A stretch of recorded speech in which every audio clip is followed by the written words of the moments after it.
Paper ballot ആണോ നല്ലത്, EVM ആണോ സുരക്ഷിതം? ഇന്ത്യയിൽ വീണ്ടും ചൂട് പിടിക്കുന്ന തിരഞ്ഞെടുപ്പ് ചർച്ച. രാജ്യത്ത് വീണ്ടും വലിയ രാഷ്ട്രീയ ചർച്ചയ്ക്ക് വഴിയൊരുങ്ങുന്നു. തിരഞ്ഞെടുപ്പിൽ പേപ്പർ ബാലറ്റ് മതിയോ അല്ലെങ്കിൽ EVM സംവിധാനമോ കൂടുതൽ സുരക്ഷിതം? രാഷ്ട്രീയ പാർട്ടികളും വിദഗ്ധരും വ്യത്യസ്ത അഭിപ്രായങ്ങൾ മുന്നോട്ട് വയ്ക്കുമ്പോൾ ജനങ്ങളും ആശയക്കുഴപ്പത്തിലാണ്. ഇന്നത്തെ പ്രത്യേക റിപ്പോർട്ട്. ഒരിക്കൽ ഇന്ത്യയിലെ എല്ലാ തിരഞ്ഞെടുപ്പുകളും പേപ്പർ ബാലറ്റ് വഴിയായിരുന്നു നടന്നിരുന്നത്. ജനങ്ങൾ ബാലറ്റ് പേപ്പറിൽ മുദ്ര വെച്ച് വോട്ട് രേഖപ്പെടുത്തുന്ന രീതിയായിരുന്നു അത്.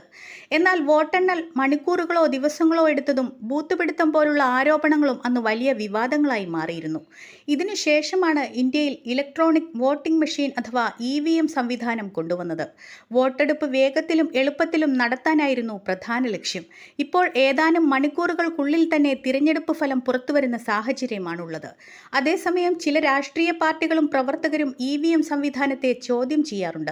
അട്ടിമറി സാധ്യത, സോഫ്റ്റ്വെയർ സുരക്ഷ, മെഷീൻ തകരാർ തുടങ്ങിയ കാര്യങ്ങളാണ് പ്രധാന ആരോപണങ്ങൾ. ചിലർ വീണ്ടും പേപ്പർ ബാലറ്റ് സംവിധാനം തിരികെ കൊണ്ടുവരണമെന്നും ആവശ്യപ്പെടുന്നു. എന്നാൽ തിരഞ്ഞെടുപ്പ് കമ്മീഷൻ EVM സംവിധാനം സുരക്ഷിതമാണെന്നും VVPAT പോലുള്ള അധിക സുരക്ഷാ സംവിധാനങ്ങൾ നിലവിലുണ്ടെന്നും വ്യക്തമാക്കുന്നു. മനുഷ്യ ഇടപെടൽ കുറയുന്നതിനാൽ പേപ്പർ ബാലറ്റിനേക്കാൾ കൂടുതൽ കൃത്യത EVMൽ ഉണ്ടെന്നാണ് ചില വിദഗ്ധരുടെ അഭിപ്രായം. ഒരു വിഭാഗം ജനങ്ങൾ വേഗതയും സൗകര്യവും കാരണം EVMനെ പിന്തുണയ്ക്കുമ്പോൾ മറ്റു ചിലർ കൂടുതൽ സുതാര്യതയ്ക്കായി പേപ്പർ ബാലറ്റ് വേണമെന്നാണ് പറയുന്നത്.